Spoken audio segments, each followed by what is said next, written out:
All right, so this is Gage here. I have seen a meme floating around where it's basically a chart where people categorize their favorite thing or their opinions on different games. I've seen this chart floating around a lot on Facebook, and I decided that me and Michael should make our own. And since this is going to be our video, we said fuck it, why not? And we added a few extra categories for good measure, so hope you enjoy. So starting off is the favorite game, and that's a very hard choice. But I'm going with the original Knights of the Old Republic. I just really got a soft spot for that game. I love it a lot. And for my chart, I picked Mass Effect 3. I know a lot of people shit on it for, saying that it's not as good as Mass Effect 2, but they wrapped up the Genophage and Rannoch storylines really well, and I like that you get to complete the development of your relationships with your different companions. So Mass Effect 3 will always be one of my all-time favorites. And speaking of Mass Effect 3, for best story, that's what I had was Mass Effect 3. Even though I think my favorite is 2, since 3 is like wrapping up everything, I kind of chose Mass Effect 3 as the best story. I really, really, really wanted to pick Mass Effect 3 as well because it is my favorite game, but it also has some shit in there that I thought was really stupid. And so I figured I couldn't rank something as having the best story when I saw obvious flaws in said story. So I think ultimately I had a hard time coming up with this, but I think I'm going to go with Morrowind. They created so much backstory that you have to do detective work to find out to flesh out a very unique story, and it works really well. I can't argue with him. That's a really good choice. For best soundtrack, obviously NBA Street Volume 2 up there. The Elder Scrolls games up there. But what I ended up going with was the first Streets of Rage on the Sega Genesis. It's just got the best beats. I struggled with this one, and I kind of approached it from an interesting angle. I ended up going with Expedition 33. It's a newer game, and it doesn't actually have any songs that I would say are my favorite video game song of all time. But if I was told to go on a road trip and I could only listen to the soundtrack from one video game, Expedition 33 probably has the most variety. It has classical music, electronic music, jazz. So, just for the variety's sake, I'm going to pin it on Expedition 33.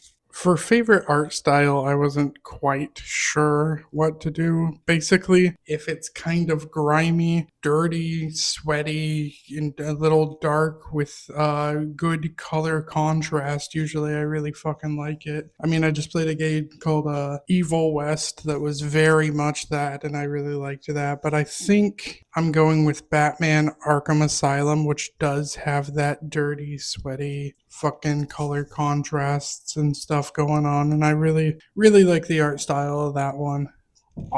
For this category, ended up going with the Halo 2 remaster.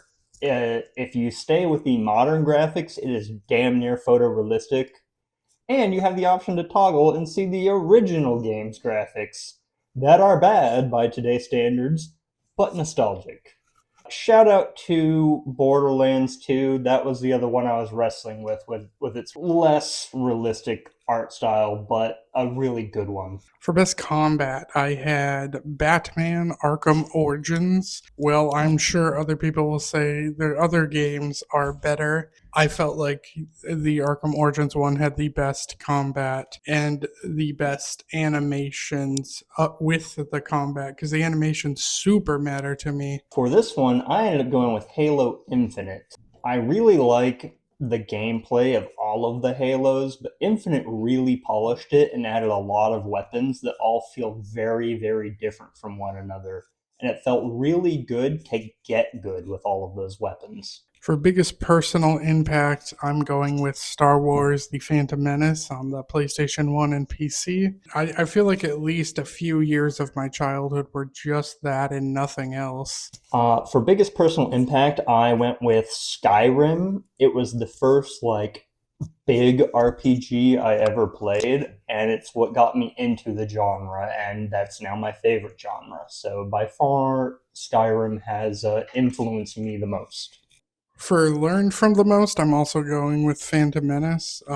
Like I said, that was big into my childhood, so it definitely has to be that. Even just little things I say throughout the day will come from that game, not even on purpose. So I took this category as literally as I possibly could have, and I went ahead and put Civilization 6 because they have a lot of historical information packed into that game, and it's really easy to learn a little bit about a topic in there and go do your own research on the thing that you learned about. So I actually learned a lot about history from Civilization 6. for most investment, despite pain, I'm going with Red Dead Redemption 2. It's very slow. It's a very, very, very slow game. And there was a lot of times I was like, oh my god, I do not want to play this. But there'd be such fucking treasures past the slowness, or sometimes even within it, that like I couldn't just not, it was worth it. It was definitely worth it. For this one, I put the original, not the remaster, but the original Elder Scrolls 4 Oblivion. Why did I pick this for this category? Well, I played Oblivion probably as like my second big RPG ever after Skyrim, and I unlocked all but like two of the achievements on the Xbox 360. And during that time, I never once understood the leveling system. And if you have not had the joy of playing on a unideal build for Oblivion, ah, it was tough going. For not usually my thing, we have NBA Street 2. Usually I'm not into sports games. It was a toss up between that and like I want to say it's called Brat's Passion for Fashion, something like that. Both of those up there. For this, I ultimately ended up going with Phasmophobia. Yeah, don't kill anything. It's not an RPG. There's no story really. You just piddle around and find clues to identify a ghost. It does not sound like it should be my thing, but I've had a lot of fun playing it with a couple of my friends. For guilty pleasure, I'm going with Sonic Adventure. I'd say at least a third of the game is trash, but I really like the game anyway. And even though the voice acting is awful and the music balancing is terrible and the lip sync is garbage and the glitches are extra bad, especially on the DX version. Some of the characters only have like the shortest story, and you're like, why is that even in there? And the fishing is garbage. I'm sorry. Anyway, uh, that one's my guilty pleasure. I do like that game. For this category, I went with Marvel Future Fight, which is a mobile game, which kind of explains why it's a guilty pleasure to begin with. It is horrendously, irreparably unbalanced because it has hundreds of characters, and at any given time, like 20 of them are actually good. Yet, the gameplay is pretty repetitive. PvP means that there is only three characters that are ever viable at a given time, because there'll be the ones that are strong for PvP until a new one gets buffed. It's not actually a good game per se, but it's a fun collecty Marvel game. For funniest experiences, I'm going with Oblivion. It isn't a purposefully funny game, but that actually adds to the funniness quite a bit. It's kind of hard to play the game without something incredibly stupid happening, and it's very enjoyable, and I love it. I went with Dead by Daylight, and Michael's descriptor of his game basically applies here. It's not intentionally funny, but there's a lot of goofy shit that transpires that you just can't help but laugh at. For Turn My Brain Off, I went with Star Wars Battlefront 2, and I'm talking about Pandemic 1, not the EA one. For this one, I went with Elder Scrolls Online. There is actually some good storytelling in the game, but there's also like daily quests that are to your benefit to repetitively do every day. And so a lot of the times I'll just be bullshitting with my friends on Xbox Live and just mindlessly going through the different tasks. So I really don't use my brain for like 80% of the time that I'm playing that game. For best with friends, it would be Star Wars Jedi Knight Jedi Academy. Not only is that fun with a whole bunch of different play styles you can do and whatnot, like capture the flag or just killing each other and such, but you're creating your own Jedi or Sith. You're picking your own powers. You're hopping into there and fighting all these other people who have done the same. And there's a lot more to it than like Okay, for best with friends, for mine, I picked Dead by Daylight, mostly on account of how atrocious it can be if you are alone. If you're playing as a killer, you're fine. You can play alone all day and still have fun. If you want to play Survivor, though, at this point, queuing up solo is placing yourself in God's hands and hoping for the best, and rarely getting it. Playing with friends and being able to actually communicate with your team makes the Survivor experience of Dead by Daylight, or the killer experience during the 2v8 events, which are dope, just so much better. For best multiplayer, which I feel like is pretty close to best with friends, but slightly different. But this is also probably my favorite with friends as well, because I would never play it without friends. Halo 3 ODST. I love the multiplayer, and I have spent countless hours getting my ass kicked on it.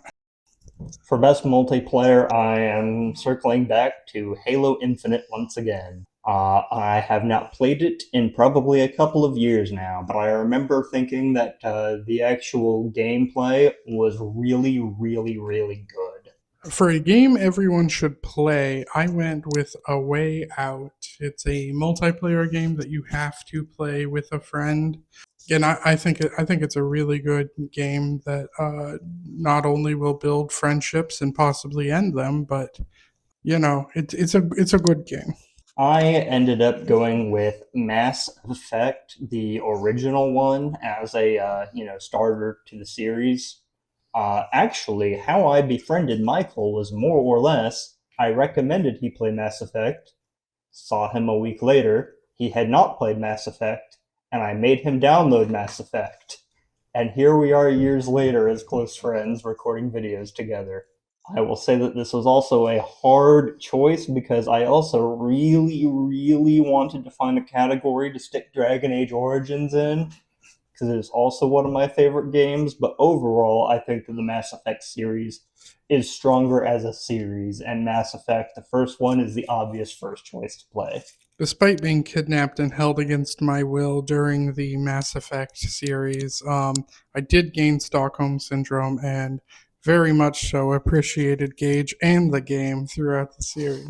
Best retro game is a hard one to define because what the fuck is retro right now? Games from like 2015 you could call retro right now. So I wasn't sure exactly what I was going to do. I ended up going with The Elder Scrolls Morrowind because I like that game and it deserves a place somewhere on these lists. So I originally picked Baldur's Gate 1 for this category, mostly on account of enjoying it, and it was the oldest game that I had probably ever played. But I do think that Morrowind is a better game than Baldur's Gate, and so if Michael's picking Morrowind, I'm picking Morrowind. Nostalgic. It's the Phantom Menace. Duh. Star Wars Battlefront 2, the original one. I would skip school in like middle school sometimes to play that.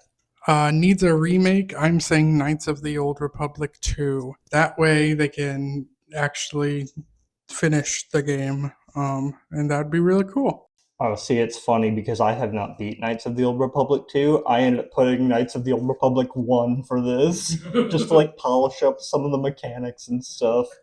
Needs remaster. I have beat down Fists of Vengeance. It's a fantastic game, but if you like it, it's up to the graphics, added a little more stuff, and then got rid of so much of the loading times, like that's a fantastic game right there.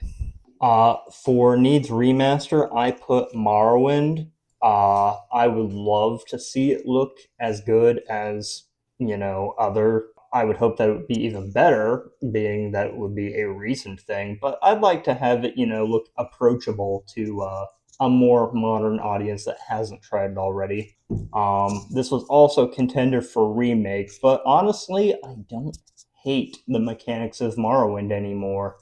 Call it Stockholm Syndrome, but there's something special at this point of finding a rat in Morrowind, swinging a sword at it, and it dodges my attack by standing perfectly still in the direction of my sword. Favorite protagonist was a tricky one, and I ended up going with Mass Effect 2, which I'm not sure if that's cheating or not, but I feel like it's not, because even though it's sort of a created character, it's also not. It's like you have to be Shepard, and I liked my Shepard, kind of. Yeah, I mean, I put Mass Effect 3. Shepard's the GOAT for protagonists. I've just picked 3 because, he's a little more developed the further along you go. For overhated, I have Hitman Absolution. I understand why it's hated, and I agree with a lot of the reasonings, but that game's fun as fuck. I put Fallout 4. I understand the criticisms of Fallout 4, but people hate it way too much. Like, the actual gameplay is significantly improved over any of the Fallouts. Yes, the story has some bits that are lacking as far as the quality of writing, and people will say what they want to about the settlement systems and whatever you want, but the actual game itself is a lot of fun. And if you get into the whole synth conundrum, that is like the bulk of the main story, then it becomes interesting, choosing between the different factions. For underrated, I have Sleeping Dogs. It's real kick ass in story and combat and atmosphere and karaoke. I put Yes, Your Grace. It was a lot of fun, and I don't feel like very many people actually played it, but I thought it earned a higher rating than most people gave it, and I think that I also put that for criminally underlooked for this more or less the same reasons. I kind of grouped those two categories together. For overrated, I had Echo the Dolphin. I know Sega really wanted me to like that game, but and look, it is really interesting with how weird it is, but like actually playing it sucks ass. So Yeah, for overrated, I ended up going with Baldur's Gate Dark Alliance. And hey, maybe I'm completely wrong, and it got really, really good later. I wouldn't know because the actual gameplay was so unfun that Michael and I ended up just quitting. Anything where the main gameplay loop involves just falling over dead and then having your buddy run to a resurrection point to get you back up so you can die immediately afterwards, and looping skeletons around a pillar for hours is that it's not my jam, guys. Y'all have hyped it up a lot, and I don't understand it. I disagree. I have no idea what he's talking about. That game's great. Watch his other reviews. Okay. Let's see. Criminally overlooked. I had Gladiator Begins. It's probably just mainly overlooked because it's a PSP exclusive, and it's not made by like a big publisher or anything. But you play as a gladiator in ancient Rome, and you choose your stats and your weapons, and that's really it. I really like arenas in RPGs, and this is what if the whole game was an arena, and I also really like that. I already said that I picked Yes, Your Grace for this category, largely for the same reasons as why I put it in. Let's see. So, favorite antagonist is Ivo of Yes, Your Grace. He's very hateable. Really couldn't wait to kill him. I think I also have to go with Yes, Your Grace. It was between that and Borderlands 2, because I really did get into Handsome Jack as a villain. It's actually a really close call between the two of them, because both of them I was itching to kill. But Yes, Your Grace probably edges it out just because Michael can tell you I was audibly having a full crash out over Ivo at one point. I was bugging out that I couldn't kill him on the spot, and that gets in first place as far as being an antagonist goes. Best twist I had was Knights of the Old Republic. And of course, that twist is when Jandis Null survives Terrace. Very good twist. Didn't see it coming. Beautiful. Sure, buddy. I wanted so badly to put KOTOR. I originally did put KOTOR for this. It felt like the obvious choice. And I hate that I have to kind of go with Fable 3. I did not want to give Fable 3 props for anything over KOTOR, but KOTOR, the big twist, only really affects the story significantly if you want to be the bad guy at the end. Fable 3's twist felt a lot more impactful to the choices you had to make throughout the rest of the game. And so I have to go with Fable 3. Despite me definitely thinking KOTOR's a better game, I do like Fable 3, so I'll accept it. Needs sequel. I'm going with Jade Empire.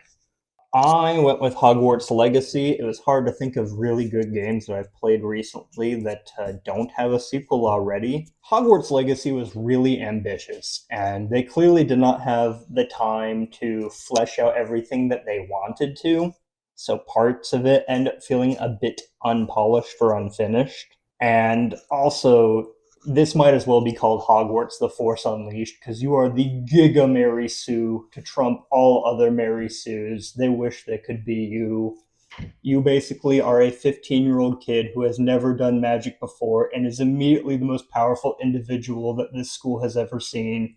And you go off. There's allegedly a goblin war going on. I wouldn't know because no one was fighting the goblins but me, a teenager who's never done magic before, and I fucking won that war. Despite its flaws, it was a lot of fun, and I would be interested to see what the studio can do if they're given more time on a sequel. Scariest game, I have Night of the Consumers.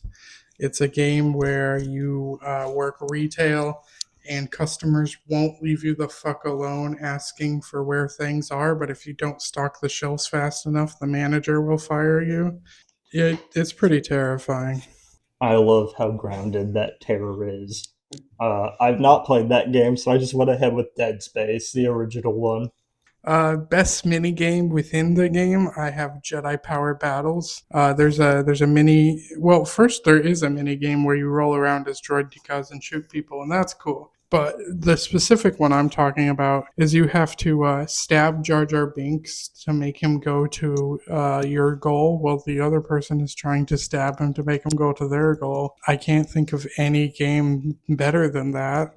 For best minigame, I went with Elder Scrolls Online, specifically for the Tales of Tribute minigame in there.